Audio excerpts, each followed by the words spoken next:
Hello and welcome to the weekly Ask Show, although this week it's all about me. So apparently there's been loads of questions for me on social and in the comments, so it's all about me today, so sorry, but I'm just going to get right to it. So I've got some question here from hello there 203, interesting name. He says, what made you first want to ride a mountain bike? I kind of didn't, actually. Someone tried to get me into it when I was about 18, but it didn't really work out. I wasn't very sporty, wasn't into sports back then. But when I finished uni, I got a job in Bristol and I lived in Bath, which is about 13 miles away. And I was so broke, I couldn't afford to get any public transport or get a car. So I borrowed a mountain bike and started riding to work. And everyone thought I was crazy. They were probably right. And before I know it, I got really fit and just started doing it on my own spare time. And it was kind of by accident. I kind of went out on a women's ride on this mountain bike that I'd borrowed. And we went around the hills and the views were amazing and the chats were really good. And before I knew it, I was like, by the end of the day, actually, I'd signed up to a race with this girl and I kind of never looked back. Racing kind of became my thing, I guess. So did bikes. So the Josh Foster here has asked me, what was your first bike?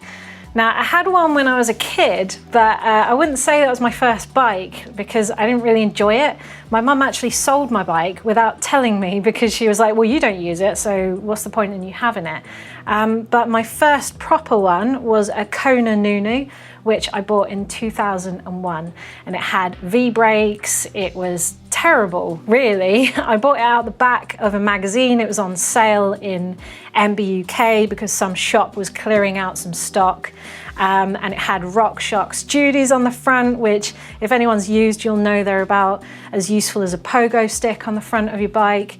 And my mate lent me some Fox forks and a disc brake, shock horror, so that I could go racing on it. And I basically took that out and I did my first few races on that bike. And yeah, you got to start somewhere, hey? So next up, I've got Big Mullins. What's your favorite mountain bike from the past? Tough one, that. I've got a special relationship with my Kotick Flare Max. You probably hear me mention it quite a lot. And I think that's because of what I did on it. That year, I visited about 12 different countries on the Kotick. I went to Canada, I spent 7 weeks in the Alps. Canada was a whole month, so I toured most of BC on that thing. And being, you know, a short travel, it was like 140mm travel bike and steel as well. It was kind of just, yeah, it's a bike you wouldn't expect to be guiding around Scotland or guiding on holiday, but it was just absolutely fine. It was great, and everyone kind of noticed it because it was steel, especially in foreign countries. And so I was just kind of a bit proud of it, I guess, having something a little bit different and also riding the same tracks as everyone else who were on basically super enduro 170mm carbon bikes, and I was doing just fine on this little steel full susser.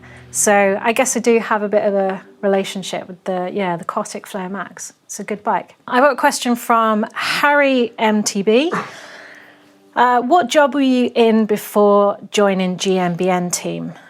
So I work for a distribution company called Saddleback Limited, and they distribute Troy Designs and Chris King and Envy and basically all the Gucci expensive stuff.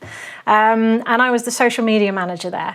But because it's kind of a small company, I guess I got roped into being a model for their advertising and for their videos. And before I knew it, I was presenting videos for their YouTube.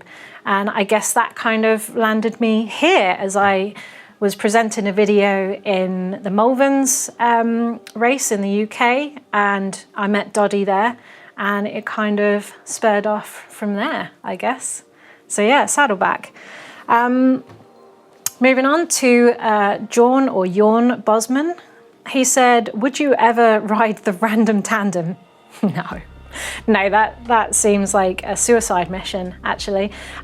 Interesting fact, I used to work for the CTC, which is now called Cycling UK. It's a charity which tries to get more people cycling, especially from disadvantaged groups in the UK.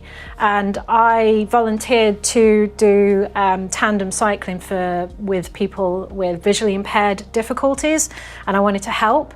But I couldn't because I was too short, so they actually declined my offer. So I would say I probably couldn't ride the random tandem because I'm probably too short to get on it anyway. So sorry, there's my excuse. Daniel Powell, 31. What's it like working with Doddy? Awful. No, obviously it's not. It's great.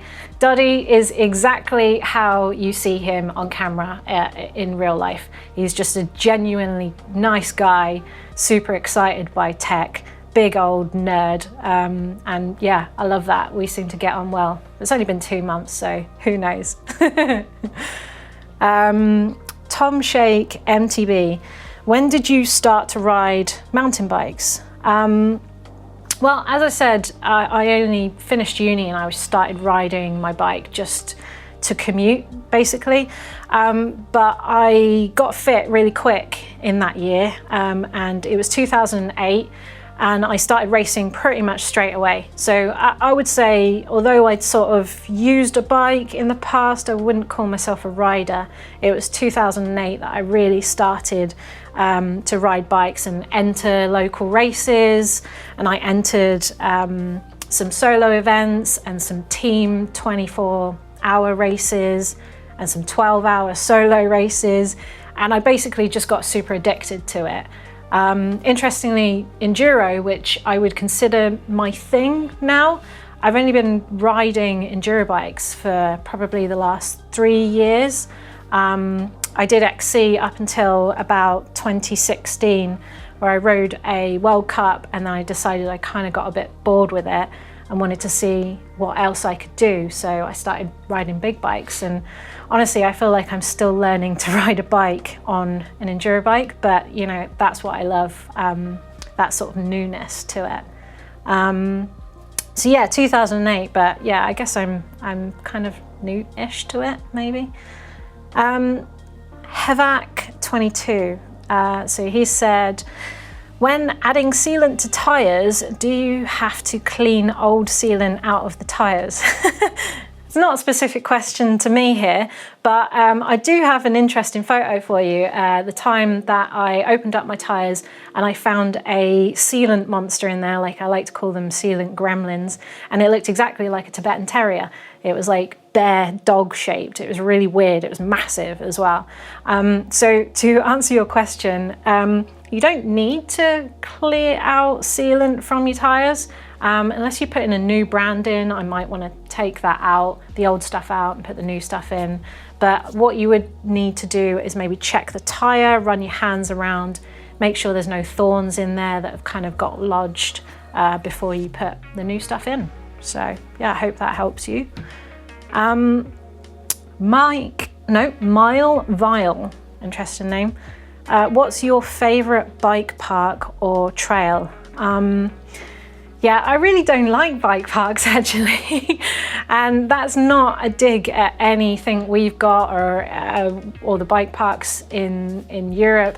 I'm not into the sort of big berms and fast speeds. I'm kind of more into natural trails and sort of steeper, slower tech. So anytime I go on holiday, although I'll go to places like Morzine and Leger, I'm not actually riding the bike parks. I'm riding the stuff that I probably shouldn't, but is in between the bike parks. But close up, I would say Sospel is amazing. It's one of my favorite places to ride. And although it's not a bike park as such, Freeride Sospel have done a really good job of mapping out all the trails in the area so you can navigate it yourself or get uplifts, because there's no chairlifts around there. So that's a close answer to your question. But I've got to say, Diffie Bike Park does look really good in Wales, and that might actually tempt me to start going to bike parks more often. So JSMs11, he's asked me, is it better to underbike than to overbike? I don't know, it's an interesting question. I guess it depends what you mean by underbiking. I've just mentioned my Kotic Flare. I guess a lot of people would say that because it's a 140 trail bike, it's underbiking to take it to the Alps and to take it to Squamish and Whistler.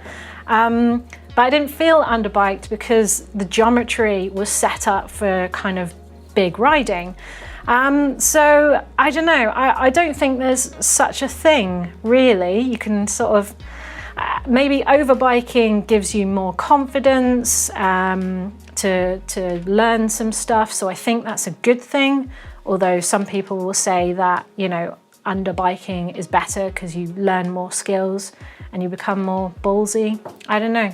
I'm undecided. What do you think? Let me know in the comments below. Maybe we can start this debate up in the comments. So moving on. So I've got John Woodhouse here. My friend's bike makes a noise like a crow when she goes over tech. What's wrong with it? So I better admit, John Woodhouse is a good friend of mine. He works for Meadow bikes, and he knows very well that it's not my bike making a noise, it's me.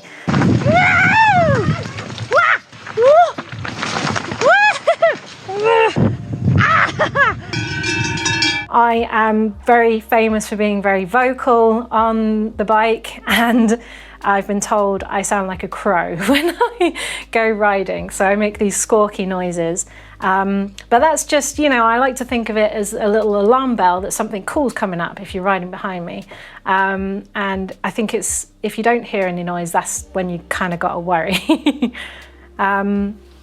So moving on, we've got Trey 5 TER or Trayster. What's your absolute favorite bit of bike tech? Maybe it's corny, but gears. I mean, they're great. Like I could deal with a rigid bike more than I could deal with a single speed bike. I think gears have kind of let us explore so much more. You know, we can get up steeper hills, and you know, we can power down descents better. I just think they're a great invention, and it's something that's just not stopped developing. You know, when I started, I was on 2x10, I think, and now there's 1x12, and we're considering 1x13, and there's Axis electric gears as well. There's just so much to talk about in just that one umbrella of gears that I think it's amazing. And yeah, that is absolutely my favorite bit of tech that just doesn't seem to stop evolving going forward. So yeah, that's my favorite. I've got a long one here from John Rogers, and he said #AskGMBNTech. This is a long one, but hoping that Anna can help. So if I break this down a little bit, I'm looking to get a new hardtail for a couple of female riders who are around the 160 centimetre mark. I know that you are a big proponent of 29er, but I wanted to know what you thought about 27.5 for sizes of extra small and small. Would it be possible to go for 29er bike in the same size? What do you think about the standover and the handling? So I'm just going to cut your question short, but I'll put the full length on the screen. Basically, you're wondering about the whole size issue for smaller riders. And as you know, I'm 5'1", so I'm probably a little bit shorter than the riders at 160, I think, that you're talking about. I ride a small, sometimes an extra small, depending on brands, and I'm absolutely fine with 29ers. But I have ridden them for a long time, and it has taken me a little while to get used to riding a 29er. You don't have so much clearance on the back, but you do adjust your position and your riding style to accommodate. It's true that 27.5 or 650B are more manageable. I wouldn't go for a 650B just because it gives me more freedom of movement. But if your female riders are new to the sport and they don't have much confidence, 650B will feel a lot more manageable, especially in the descents. So they might feel more confident on something that's a little lower to the ground, and the wheels have more clearance, especially over the back. And cornering will also be less of a fight with 650B.